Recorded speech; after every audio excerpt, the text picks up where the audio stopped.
Hello भक्तों, राधे राधे। जय श्री राम। बोल सच्चे दरबार की जय। आज हम श्रीमद् भगवत गीता का 13वां अध्याय सुनाने जा रहे हैं। आप सुन लिया करो।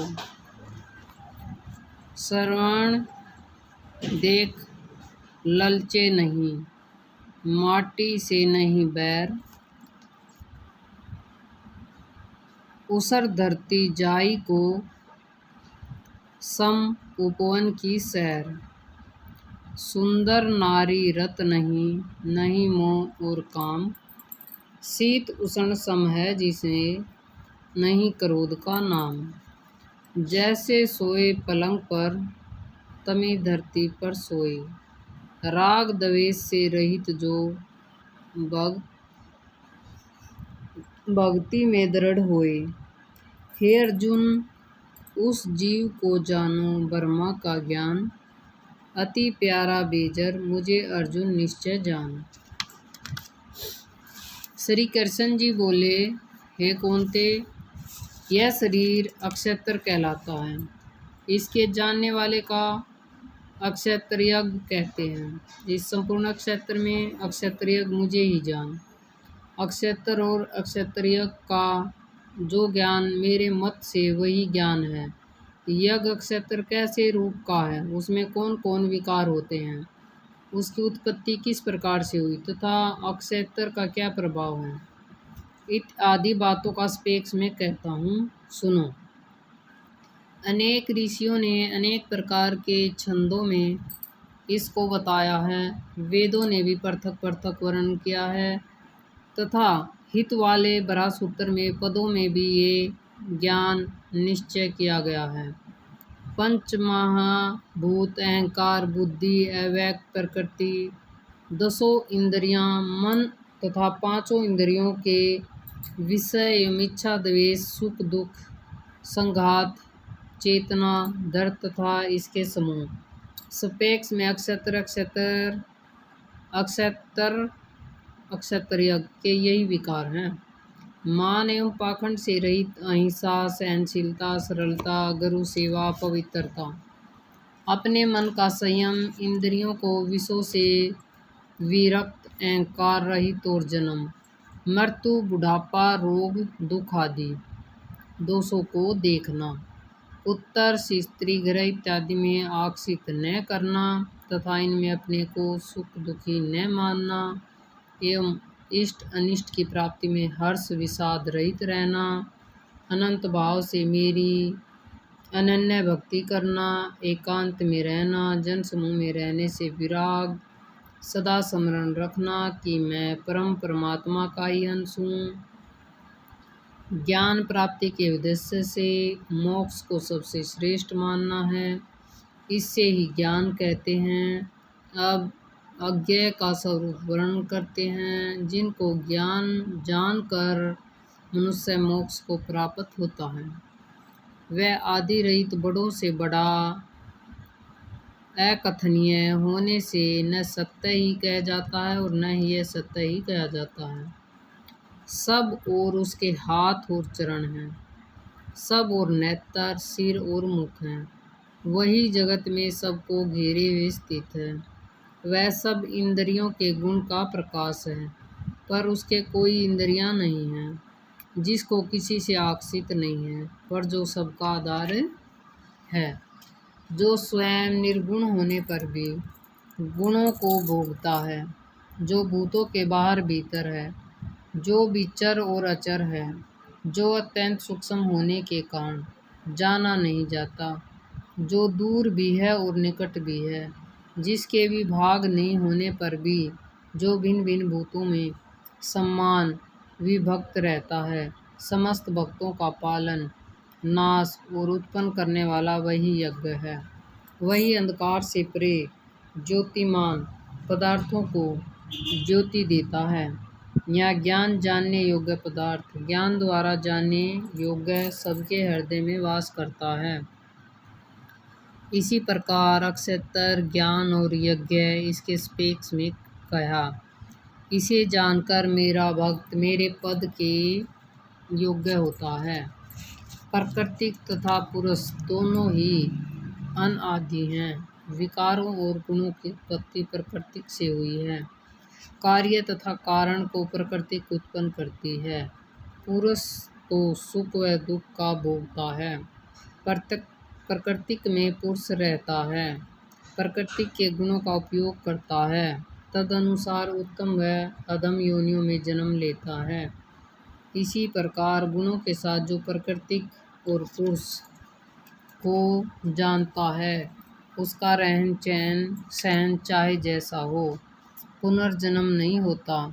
कोई ध्यान से, कोई सांख्य योग से तथा कोई कर्म योग द्वारा अपने को आत्मा में देखता है, परंतु कोई तो इस प्रकार न जानते हुए भी दूसरों से सुनकर ध्यान करते हैं तथा श्रद्धा से सुनकर वे भी मृत्यु के पार चले जाते हैं। हे अर्जुन, स्थानवर या जंगम सब उत्पन्न प्राणी अक्षेत्र तथा क्षेत्रीय के संयोग से ही होता है। परमेश्वर सब भूतों में समान रूप से ही है। भूतों के नष्ट होने पर भी उसका नाश नहीं होता। सब में समान रूप से स्थित परमेश्वर को देखता हुआ जो आप ही आत्मा का नाश नहीं करता, वह उत्तम गति प्राप्त करता है। जो यह देखता है कि वह भिन्न भिन्न भूतों को परमेश्वर के बीच एक रूप देखता है और इसी से उनका विस्तार है, तब वह ब्रह्मा को प्राप्त होता है। हे भरत, जैसे एक ही सूर्य समस्त लोक को प्रकाशित करता है, वैसे ही अक्षेत्रीय समस्त अक्षेत्र को प्रकाशित करता है। जो लोग ज्ञान दृष्टि से अक्षेत्र और क्षेत्रीय के भेद तथा भूतों की प्रकृति देखकर मोक्ष का उपाय जान लेते हैं, वे परम पद को पा लेते हैं। अभी हम 13वें अध्याय का महत्व सुनाने जा रहे हैं। श्री नारायण जी बोले, हे लक्ष्मी, अब तुम 13वें अध्याय का महत्व सुनो। दक्षिण देश में एक हरि नाम नगर था। वहाँ एक वैभवचारिणी सी स्त्री रहती थी। एक दिन एक पुरुष से उसने वचन किया कि मैं अमुक स्थान में तेरे पास आऊँगी, तुम वहाँ चलो। वह पुरुष किसी अन्य स्थान पर चला गया और वह स्त्री उसे खोजते खोजते हैरान हो गई, पर वह पुरुष नहीं मिला। इधर वह पुरुष भी भागता फिरे। वह गणिका घर पर उसकी राह देखने लगी। राह देखते देखते सारा दिन व्यतीत हो गया, पर प्रीतम न आया। शाम हुई तब वह गणिका प्रीतम का नाम लेकर पुकारने लगी। इतने में ही वह पुरुष मिल गया। दोनों बड़े प्रसन्न होकर बैठे कि इतने में एक शेर आया। गणिका को डरी देखकर सिंह बोला, हरी गणिका, मैं तुझे खाऊंगा। गणिका बोली, तू अपने पूर्व जन्म की बात कह, तू कौन है? सिंह बोला, मैं पूर्व जन्म में ब्राह्मण था, झूठ बोला करता था, बड़ा लोभी था, जुआ खेलता था तथा दूसरों का धन हर लेता था। एक दिन प्रातःकाल घर से निकलकर चला तो मार्ग में गिरते ही देह छूट गई। यमदूत पकड़कर धर्मराज के पास ले गए। देखते ही धर्मराज ने हुक्म दिया, इसी घड़ी इस विप्रिय का सिंह का जन्म दे दो। यह देह मुझे मिली और हुक्म दिया, जो प्राणी पापी दुराचारी करने वाले हों उनको तो खाया कर, और जो साधु वेश्या हरि भक्त हों उनके पास तो कभी न जाना। हे गणिका, मुझे धर्मराज की यही आज्ञा है। उनकी आज्ञा पाकर सिंह की योनि में आया हूँ। तो वैभवचारिणी गणिका पापी नहीं है, इसी से मैं तुझे खाऊंगा। इतना कहकर गणिका को खा लिया। तब यमदूत गणिका को धर्मराज के पास ले गए। धर्मराज ने हुक्म दिया, इसको चांडाल का जन्म दे दो। श्री नारायण जी कहते हैं, ये लक्ष्मी, उसने गणिका की देह त्याग चांडालनी की देह पाई। कई दिन पीछे वह एक दिन नर्मदा नदी के तट पर चली गई। वहाँ देखा कि एक साधु गीता जी के 13वें अध्याय का पाठ करता है। उसे उसने सुन लिया। जब अध्याय सुनकर प्रसाद पाया तो तुरंत चांडालनी के प्राण छूट गए। देवी दे पाई।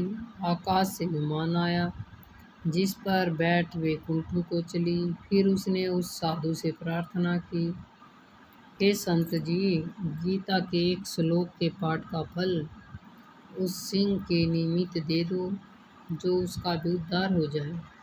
तब उस संत ने उसे भी गीता पाठ का फल दिया, जिससे तत्काल उस सिंह की देह छूटी और देवी दे पाई। तब दोनों विमानों पर चढ़कर वे कुंठुवासी होकर परम धाम को प्राप्त हुए। बोल श्री गीता माता की जय। हर हर महादेव। राधे राधे भक्तों। ओम नमो भगवते वासुदेवाय नमः। ओम नमो भगवते वासुदेवाय नमः। अगली वीडियो में फिर मिलेंगे भक्तों। तब तक के लिए जय श्री राम।